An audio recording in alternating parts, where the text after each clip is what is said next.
thank you very much for joining us this afternoon or evening even. Mr. Rik Ferguson, do you want to quickly introduce yourself and just tell us a little bit about who you are? That's odd, isn't it? I don't remember last time somebody called me Mr. Rik Ferguson. That's honestly, that struck me as a bit like, oh, I'm a Mister. You're very formal at the AU Awards. Mr. Rik Ferguson. Yeah, you are clearly formal, and I'm grateful and impressed. I am the Vice President of Security Research at Trend Micro, one of the biggest and probably last man standing of the original big three security companies, to be honest, which is an odd thing to be able to say now. I've been at Trend for, I think I'm coming up on 14 years this year, and in the technology industry for far too long, 26 years or something in this industry. Showing your Eric. You what? Showing your age there. Yeah, I'm 51 this year for all you lovely people watching, and it'll be my second lockdown birthday, which sucks. Oh. But there you go. Yeah, I live in Poland these days rather than the UK, so we're still a bit more locked down than you are in the UK. So there you go. And most of my career has been a giant accident, and I think we're probably going to touch on some of that during the discussions. We are. So we've invited you here today to talk around a couple of the awards that we've kind of got and talk around some of the themes that we've come up with. So one of those is the closer of the skills gap. And I think kind of the first question we wanted to ask you was, why do you think businesses kind of, they don't want to take the risk to train up new people? So I've seen quite a lot of adverts recently for new roles, and it seems to be a lot of people wanting to employ senior people who don't really want to take that risk on with juniors. People tend to want some track record as well as some qualifications, right? It's like if you take someone, I have problems with or issues with job descriptions in our industry anyway in general, and I've been on record a few times in interviews with journalists for several years now saying there is no cybersecurity skills gap. It's a figment of people's imagination, or it's an artifact created through poor hiring practices or something like that, right? It's the cybersecurity skills gap isn't anywhere near as real as people say. Let's put it that way. I think there is definitely a lack of people interested in this profession from sort of school and university level, and then graduating out or finishing high school and finding a place in the industry. Mm-hmm. But the problem is massively exacerbated and multiplied and exponentially, in fact, by hiring practices. And that's kind of what you're touching on, right? It's that people leave university even with a Bachelor of Science in a related subject, and they still find that they don't hit the criteria for an entry-level job in a security operations center. Yeah. If I were looking, if I had been magically propelled forward through time and landed in the year 2021 as a graduate, so 22 years old, let's say even 24 years old when I got my first job in the technology industry, I would not get a job today based on who I was then. There's absolutely no way that I, with everything that I knew then, would find even a toehold, let alone a foothold in this industry. And it is about job descriptions. And I think the biggest problem, when you talk about why don't people want to train people, which was, I told you I spoke too much. You asked why people don't train people. And I think it's a financial consideration, right? If you take someone at entry level who is obviously looking to build a career and make a commitment to a certain industry, and then you give them training, then your fear as an employer is you've just made them into the employable person that you were actually looking for in the first place. You've made them more valuable, and that's going to make them or encourage them to go and look for another job elsewhere, because everybody knows that the increases in salary that you get are when you change employers. They're much bigger increases than when you get an annual appraisal or whatever at your usual employer. So the problem for employers is that, how do I attract someone, dedicate training budget to them to help them learn the things I need them to learn for the job, but then retain them afterwards? And it's the fear of not being able to retain them that stops people recruiting them in the first place. And is that the problem, Rik, or do we have to accept that as the reality? Because there's got to be a stepping stone somewhere, right? So if I think back to my early career, like yours, I fell into it, but it was the keenness and the newness and the ability to want to get better at stuff that drove me to learn more and become better within the Yeah. security industry without a degree, without any qualifications, and with a mechanical apprenticeship behind me. So I think when we talk about the skills gap, you're right. Too many people get paralyzed by the fact that they think they're going to train people up so they can move on, instead of thinking we should be overjoyed with training these people up so they can move on. That should be our role when we're bringing a newbie into the industry, to see them get better, and to see them flourish, because our ceiling of wages at our company or whatever it may be is here. And if the other vendors or whatever can offer that, then that's the next evolution, surely. Yeah, and the problem for an enterprise, though, is that they're always looking at the bottom line, right? So if you continually invest in people coming into your enterprise, that's money that could have been profit, let's say. I'm not a chief operations officer. I've never run a business per se, but I know that if you spend something, then you're not keeping it. That's pretty basic, right? So if you're spending money on training someone, that's money that could have gone to investment in the company, or if it's a bigger organization, it's money that could have gone to shareholders to help drive up share price or reduce operating margins or all that kind of stuff, right? So that will drive companies, particularly smaller companies, that need to be able to invest in themselves away from making that investment, if they think that they're not going to get the return on the investment, which is the commitment of that individual, particularly if they're the kind of company that does have a wage ceiling. So the challenge is for those organizations, how do I become an attractive employer? How do I make people want to stay for, I don't know, 5 years is a reasonable time to stay at an employer, right? That's a pretty decent. I think companies really only get nervous about it when someone's leaving after 12 months or maybe even 24 months. But if you can say, yeah, I'll be around for 5 years, I'll repay your investment in me with an investment in you, which is only fair, then I think that does go a long way towards mitigating that. But it's up to the company, the employer, offering that training to make their environment and their organization an attractive place to work. And that's not just about salary and benefits and location or work from home or not work from home, all that kind of stuff. It's about feeling valued. It's about knowing that you have a path ahead of you, that you're not stuck in the job that you got hired for. It's about trust and autonomy and respect. And it's about feeling like what you do makes a difference and that your opinion, even as a new starter, is valued. And they're things that organizations can make a difference to really quickly. Those are cultural things that don't require financial investment, but just require you to take a good step back and look at who you are as an organization and notice your own failures and build an action plan around them. Yeah, I think that's a really good point. And I think in terms of like the learning path that people go on, I'm sure even you in your wise position as a VP of security research, that you're still learning things even now. So it's not like we ever stop investing in the employees that we've got. Even if we employ senior people, surely they've still got to go on a learning path. Yeah, I mean, to me, that's actually the thing, because being nearly 14 years at Trend now, that's the longest I've been anywhere. I'm not old enough to have been anywhere else that long, really, almost. But that's the reason I've stayed at Trend, is that actually I wasn't hired to do the job that I'm doing today. I was hired because all of my background was technical. I was very much a backroom boy through my entire career. There was no public face to me whatsoever, other than singing in bands and stuff, but that was totally unrelated.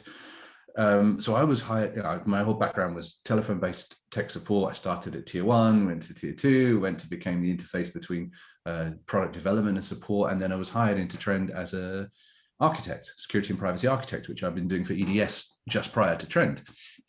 So I was there to talk to customers, to talk to our own sales engineers and technical people and product development, and help design technical solutions for customers.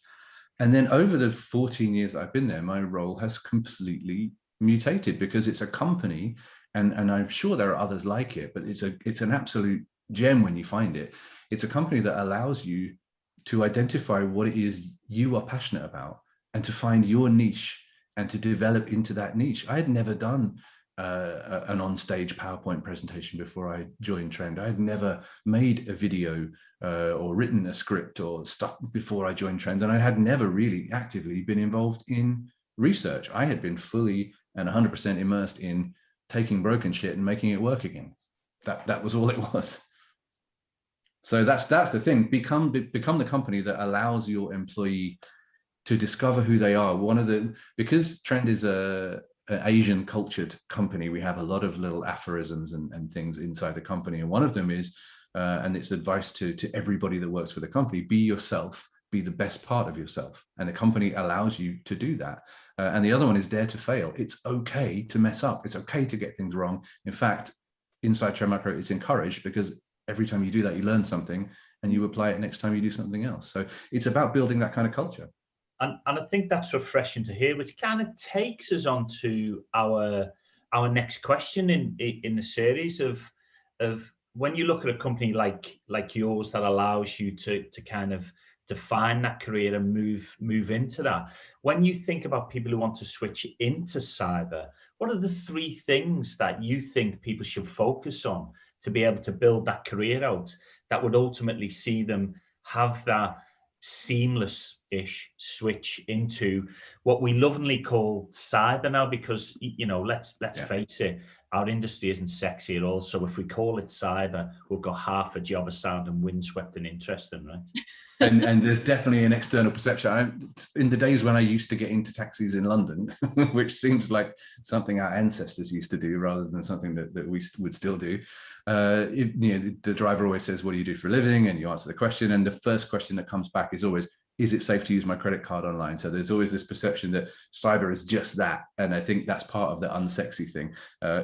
We all know, right, that our industry is extremely wide, extremely varied, and the career opportunities are equally varied. Even if you just focus on the technical part of our industry, there's a huge portfolio of careers. But if you go outside of that into sales, into marketing, into services, into the web-facing stuff, information architecture, big data, I mean, it's not endless, but it's a huge array of potential possibilities. So 3 things to focus on.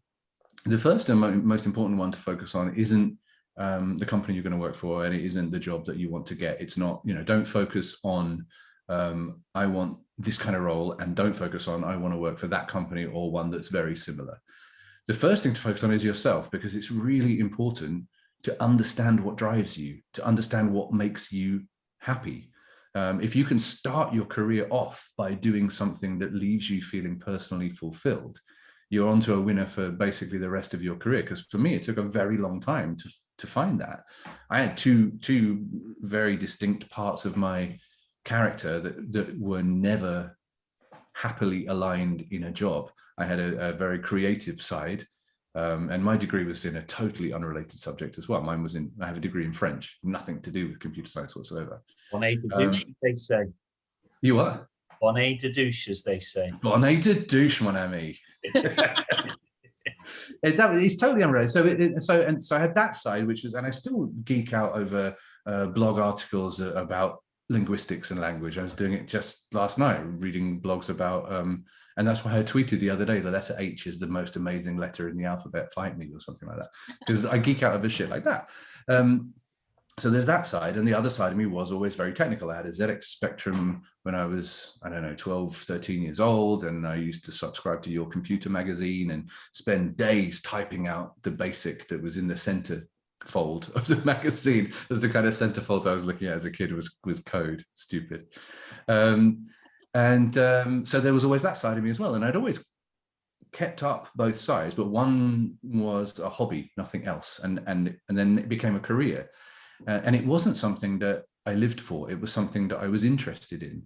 But what I had always lived for was being creative. And it wasn't until I got into the role I'm at Trend where I could suddenly start doing creative things as well, creating white papers, writing scripts, making videos, doing presentations, acting on a stage effectively. I think that's really relevant probably for both me and Ian, because I work in sales and my job is to kind of be creative and try and get the message across to people in a creative way without it sounding really, really bloody boring talking about password management. So I've got to come up with creative things. But then Ian's obviously like the most creative man on the planet with his security awareness training videos.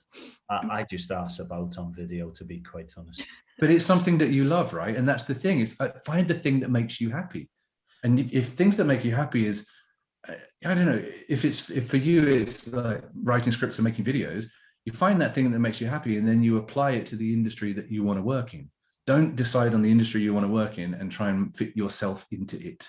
Find yourself and fit that into the industry that you want to be in. I think so. That's the first thing. Focus on yourself.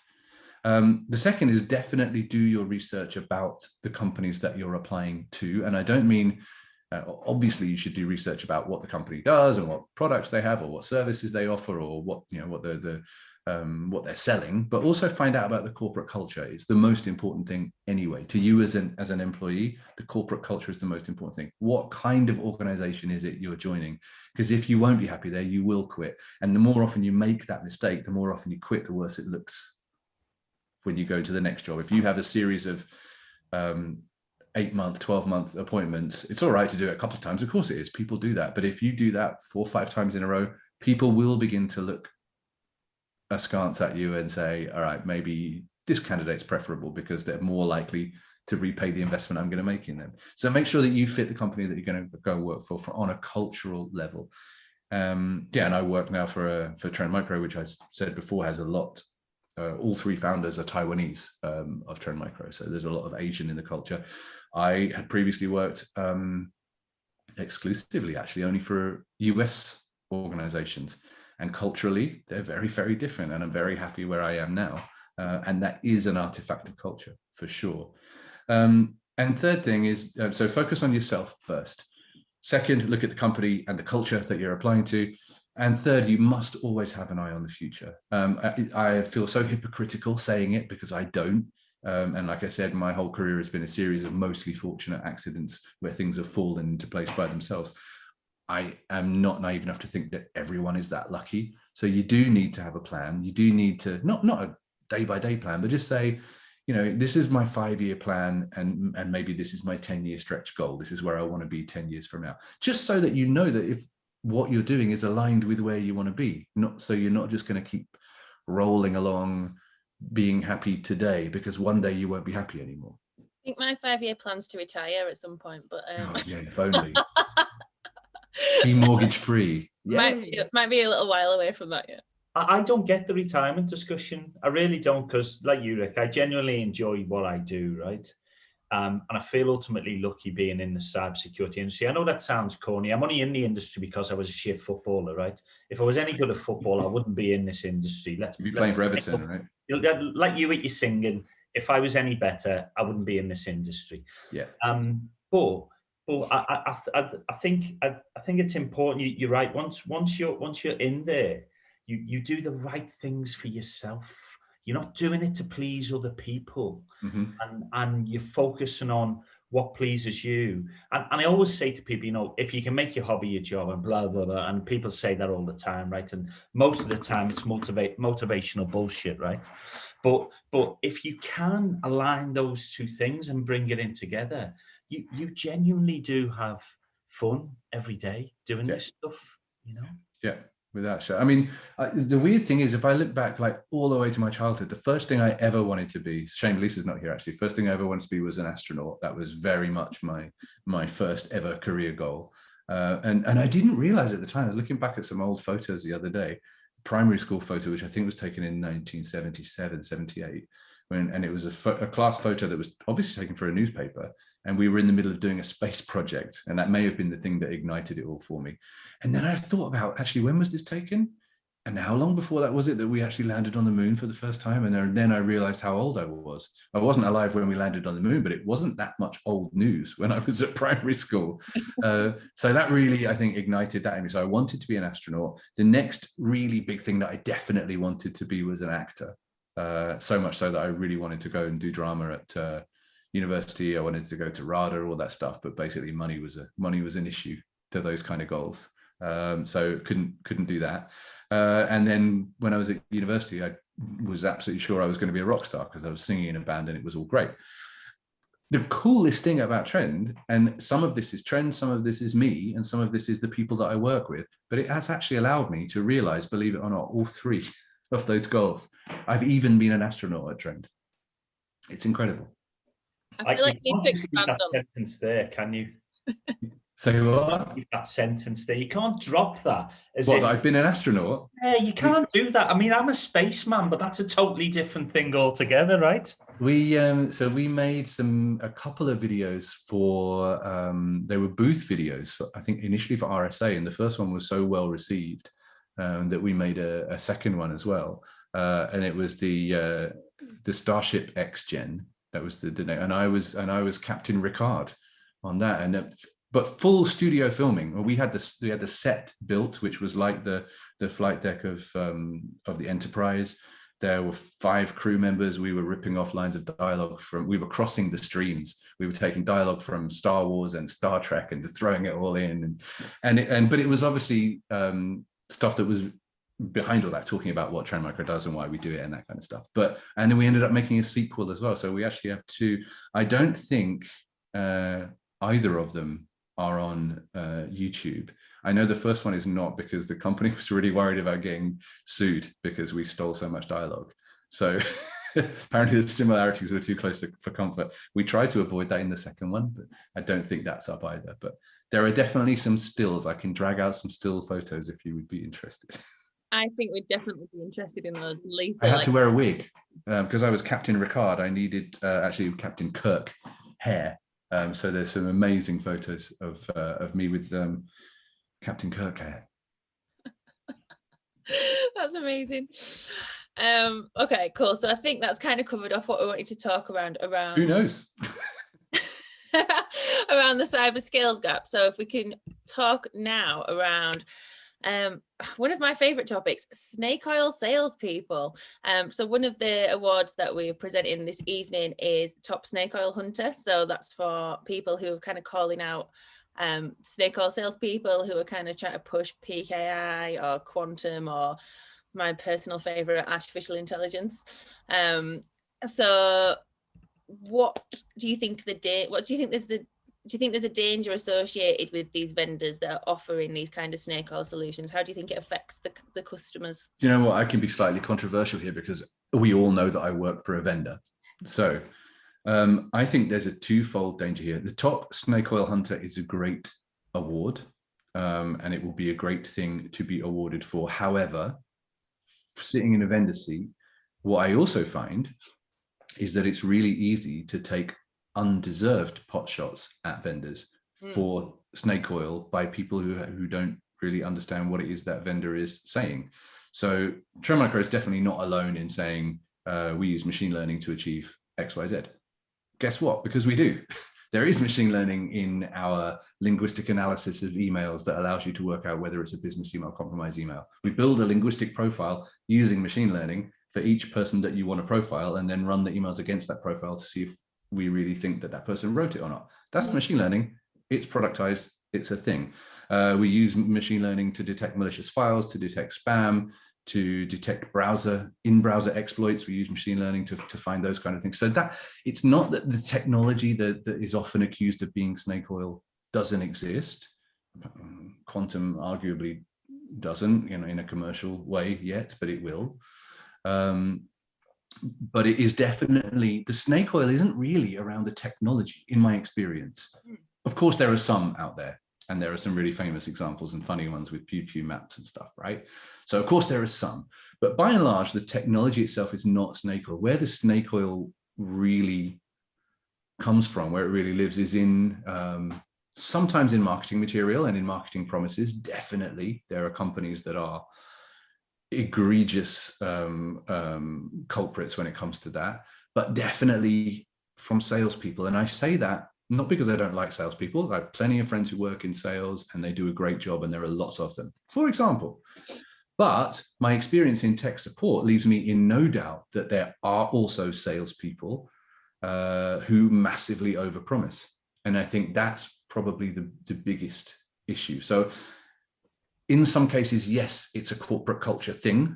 And there are companies that are very definitely very guilty of snake oil, and calling them out is great. And I do it myself to the extent that I'm allowed to, coming from a vendor. sometimes I subtweet, and I'm not allowed to name names, but it makes me feel better. So yes, it definitely happens. But from a tech support background, the one thing that used to annoy me more than ever is when I would get a call escalated to me. It's come through first line support, second line support, ends up with me. And it's because the customer wants to get the product, whatever it is, to do a thing, because the salesperson promised them that the product was fully capable of doing a thing. And I'm the one left carrying the can and saying, the reason it's not working is because it wasn't designed to do this, and it can't do this, and someone's told you a lie. So just in honor of all the tech support people and backroom people out there, it's a fantastic award. And the more calling out that's done, as long as it's justified, the better. And I think just on the back of that, as a kind of technical brother being in pre-sales previously, right, I've had to sit through those meetings where I'm thinking, shut up, don't say it, do not say that. And oh, he said it. I've had salespeople, you know, I work for Symantec, so you know we cross paths in our early careers, and my background's very similar to yours, Rik. And it always astounded me how I had to dig them out of that hole that they'd made for themselves. And almost sometimes that snake oil bit, you're right, there's a lot of that literature, but I was happy to hear you say we use machine learning and not conflate that with AI, because they're two different things, right? So one's a subset of the other, really, correct. Right? Machine learning is a small part of AI. Exactly, and that's a goal to attain. But when people use it in a sales, they want to give people a view of the rise of the machines and some kind of intelligent force, that when actually what they're talking about is really complex and interesting math at the end of the day, and algorithms, right, that keep advancing, but are not quite there yet when we think of super intelligence. But I think from my point of view and my background, when I've had to go in there, what's always been important for me has been my professional integrity. So if somebody said to me, you know, we're up against Checkpoint today, go in and tell them this, I'm like, yeah, no chance. I'm not telling them now, but I will tell them how this works as a proxy and that doesn't, and blah. So you know, I think it really depends maybe where your background has been and maybe what you're experiencing about what you think is acceptable as snake oil or not, because one person's sale by saying it's AI versus another person who is technically going to tell you how it really is, there's a gap there.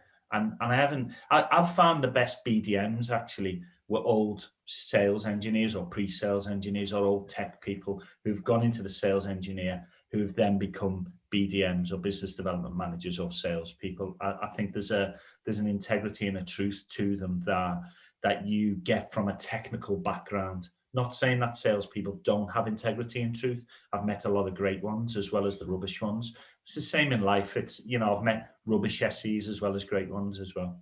Some of it, I think, it's down to things like horizons and goal setting, and how far ahead you need to plan. If you're in a technical role, if you're fixing something or if you're installing something, then your goal is to keep it fixed for good or to make sure it runs effectively for a very long time. That's what you want. So you have to plan. You think a long time ahead, and you think with an ultimate goal in mind. If you're in sales, then you're judged on that quarter's number, and at the stretch, maybe that year's number. And anyway, if you blow it out of the water for 4 quarters in a row and then are no longer working there because maybe you have a tendency to overpromise, you'll find a job somewhere else because your numbers will speak volumes about what you achieved in the previous employment. And the same to a certain extent is true of marketing. You know, in some companies, the way that marketing is measured is very short term. This campaign is running for this quarter, and we've got this click-through figure and this number of impressions figure that we want to achieve, or this kind of PR coverage value that we want to achieve. And so it's, again, driven by short-term thinking, and success rates is quantitatively measured, not in contracts signed with sales, but in number of people that clicked on a thing. And if that's your thinking, then there will be a strong temptation to make overblown claims because it will help you achieve your short-term goals. I think there's a bit of a shift in the sales mindset. I mean, obviously I work in sales, so I talk to a lot of salespeople. But I think because we've all kind of moved away from this corporate brand and we're moving towards this personal brand thing. So everyone's talking now around how you build your own personal brand. In sales, you being that, like having integrity and you being that trusted advisor, not just because you work at a company that's you know, that's brilliant, but because you yourself kind of understand what you're talking about and you know what you're selling. I think as that becomes more important, I think salespeople are looking for that longer term gain with customers. So I know if I sold a load of pen testing to a customer, and I totally oversold it and we massively underdelivered because of things that I'd said, I know if I move to the next organization, I'm never going to get those customers to come and work with me again because they wouldn't trust what I was saying. So I think there is probably a bit of a shift in that. I just have thought I'd better stick up for the salespeople. Yeah, I mean, it's not about salespeople. I mean, that's why I chucked in the marketing thing as well, because it is, for me, it is about the way that you think and the way your goals are set. And if corporate goals are set very short term, then you will take very short term actions because that's what you've been told to achieve. Yeah. So again, it's corporate culture, right? So it's an important thing. But yeah, no, I mean, snake oil is very much a thing. I do think by and large now it comes in the majority from newer entrants to the marketplace and from smaller companies who are just want to make a big noise. And that old adage of any publicity is good publicity, right? Not always true, as we have certainly discovered. But in some cases, there are companies, I hate the fact that I'm not going to name names because I've got names right on the tip of my tongue, but there are companies out there who have flourished, who have done well, or even to the point of being acquired, and yet their technology is still around and the products are still around, who based a lot of their early stuff on snake oil. And we all know it, but they're still here. Yeah. Indeed. Which is your favorite term? Give us your favorite term from a snake oil cacophony of nonsense. I think the one that is clearly incorrectly used and oversold currently, because it has to be something that is really difficult to deliver on in the real world, right? So it has to be quantum currently. If anyone talks about quantum anything, there's a significant amount of overpromise going on there. That's for sure. But it's an evolutionary thing. I remember when cloud was the thing, and oh God, you said you used to work for Symantec. We can talk about them because they're not really here anymore. I remember the whole .cloud thing. What was that? What was that all about? That was like, we're going to take a whole bunch of our old stuff and give it a new name and hope that people buy it. And boom. So cloud, and every year when you go to InfoSec in London, you can tell what this year's buzzword is because it's all over every stand. And you have to be able to sort through and go, okay, this vendor actually knows what they're talking about with regards to this buzzword. Because like I said at the beginning, the fact that it's a buzzword doesn't mean it doesn't exist. It just means it's massively abused.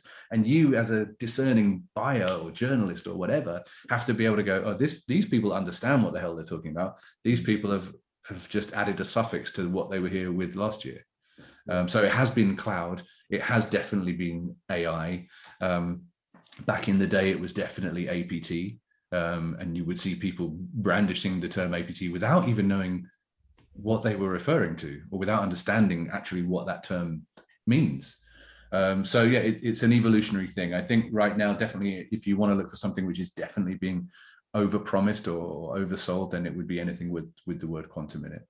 And almost if people are using that, if they don't understand Schrodinger and the experiments he did, they shouldn't be allowed to use it, right?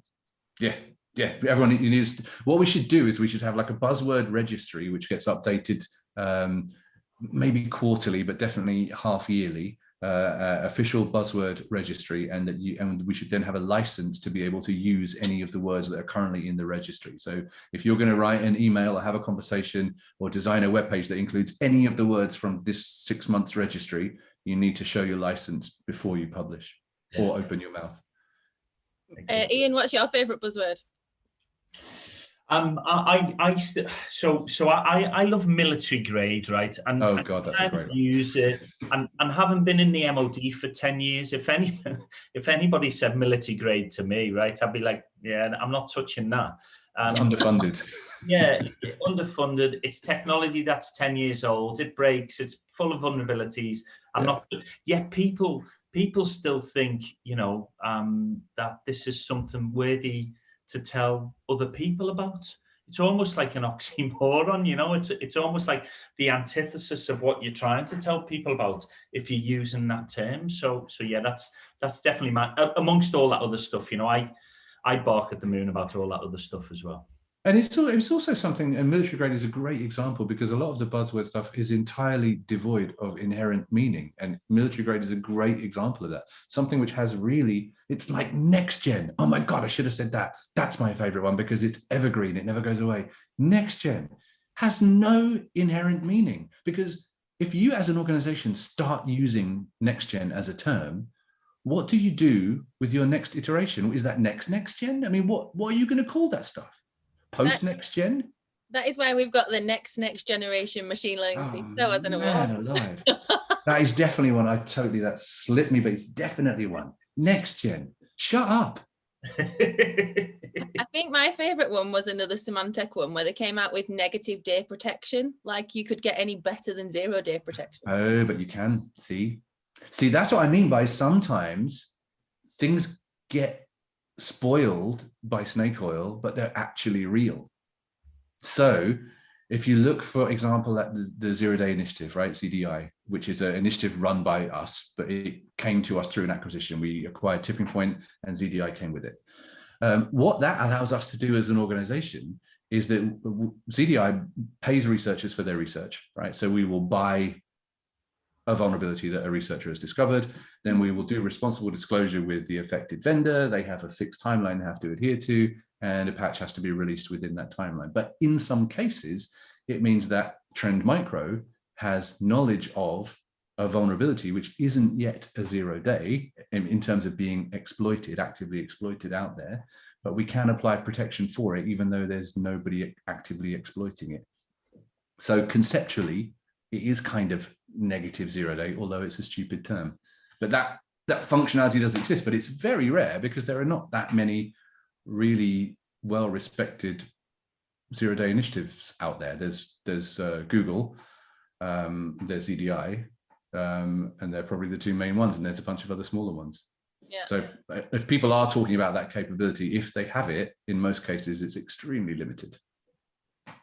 Yeah, I don't think this company we're talking about. I don't think the company I'm talking about capabilities for it.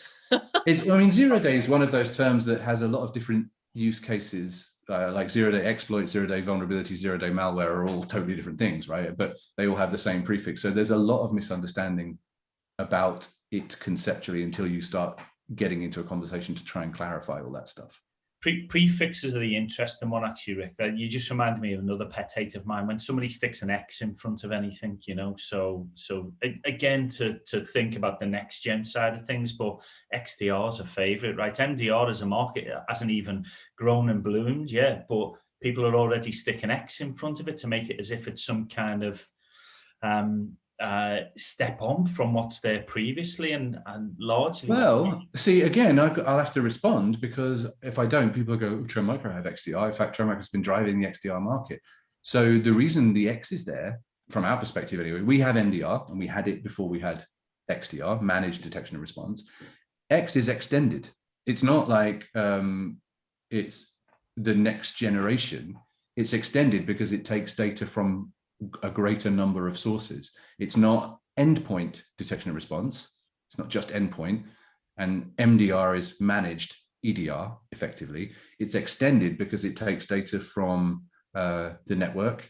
It takes data from email. It takes data from web gateways, and it takes data from endpoints, and it ties them all together and presents you with a logically linked series of events, a story, if you like, rather than just saying, this endpoint's in real trouble. It says this endpoint's in real trouble because it received an email that looked like this, and it came through this gateway, and it had this attachment. And when the attachment was downloaded, it made a call out that went through the web gateway and went here and hooked these processes, whatever, right? It tells you the whole story. And it also says, not only that, but here are all the other people in your organization who received the same email with the same attachment. So you've got other endpoints that may well have been affected.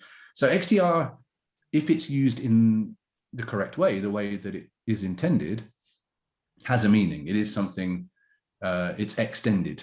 And we started using X when we talked about our X-Gen strategy. And the reason we spoke about our X-Gen strategy is because we were so fed up with Next-Gen. And it's like, Next-Gen is so, and we refuse to call it Next-Gen.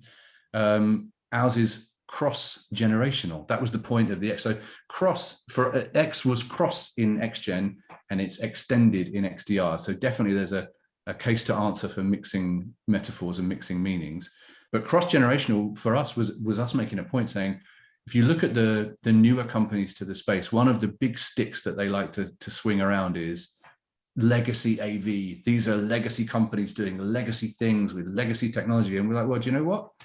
That stuff that you're calling legacy still has a use case. And guess what? We don't only do that. So using a whole bunch of signatures to detect known malicious files, of course it's old fashioned. And of course it's not fit for purpose for detecting a lot of new stuff. But if you want to quickly and with low computational intensity sort through a list of known bad, signatures are one of the really easy tools in the box.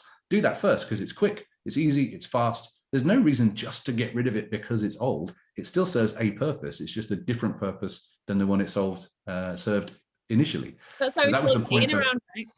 You are? That's why Ian's still around. Yeah, exactly. Old people still serve a purpose. That's why we're here. I was just thinking, Rik, cross-generational could be the sound of our next punk band, our aging punk band that we develop. The cross generations. I'm having a bit of that. I'm fully in favour. As long as we can work a bit of Adam and the Ants influence in there from Dirk West. Definitely. Oh yes, don't worry about that. We're in Prince Charming. Don't worry about it. That was my first musical love, Adam. In fact, this one that's buried in my Japanese tattoos is the Adam and the Ants logo. Amazing.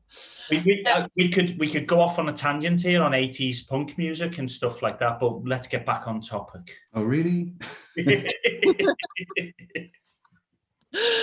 Well, I think that's everything that we had to ask you for this evening. Sorry, thanks, Rik. It's been absolutely lovely speaking with you, and we really appreciate you taking the time to come and talk to us. I'm really happy that you asked me, that you're willing to put up with me, because I did warn you that I talk too much, and I've made that all come true. So I mean, just thank you for inviting me, and thank you for the work that you're all doing with the AU Awards. Bless you. Thanks for your time, Rik. It's been awesome talking to you. My pleasure, totally.